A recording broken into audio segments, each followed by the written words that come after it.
Hello friends, কেমন আছেন আপনারা সবাই? এই আমি সদ্য আজকে একটু বেরিয়েছি সবজি কেনার জন্য। একা মানুষের অবস্থা দেখতে পাচ্ছেন তো? এই হচ্ছে আমার অবস্থা। ওই কথায় বলে না, কষ্ট না করলে কেষ্ট পাওয়া যায় না, আর বসে বসে থাকলে খাবার জুটবে না, ভালোবাসা জানলা দিয়ে পালিয়ে যাবে। আমি আজও বুঝতে পারলাম না, ভালোবাসা জানলা দিয়ে পালানোর কী দরকার? দরজা আছে, ইজিলি বেরিয়ে যেতে পারে। জানলা দিয়ে অত কষ্ট করে বেরোনোর কী দরকার আছে ভাই? এই আমার ছোট্ট একখানি গার্ডেন, এইখানেই আমি একটু অল্প স্বল্প গাছগাছালি লাগিয়েছি।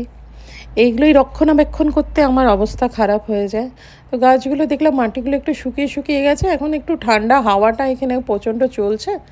তো তাই ভাবলাম একটু হলুদ জল এখানে দিয়ে দিই। অ্যাকচুয়ালি আমি তো গ্রিন টি নিই, তো সেখানে পাতাগুলোকে ভিজিয়ে রেখে দিই, ওর মধ্যে একটু নুন আর হলুদটা অল্প কোয়ান্টিটিতে মিশিয়ে নিয়ে গাছে দিয়ে দিই, এতে গাছগুলো একটু ভালো থাকে, সময়ের আগে নষ্ট হয়ে যায় না। তো এছাড়া আরেকটা জিনিস আপনাদেরকে দেখাচ্ছি। এই যে এর অবস্থা দেখুন, কতবার চেষ্টা করলাম এখানে যাতে বসতি স্থাপন না করে, তা সত্ত্বেও এইখানে বসে উনি ডিম দিয়ে রেখে দিয়েছেন। এই ঘরেতে আজকে এইবার একটুখানি ইয়াখনি পোলাও বানিয়েছিলাম, তাই আপনাদের সঙ্গে ফটোটা শেয়ার করলাম। কেমন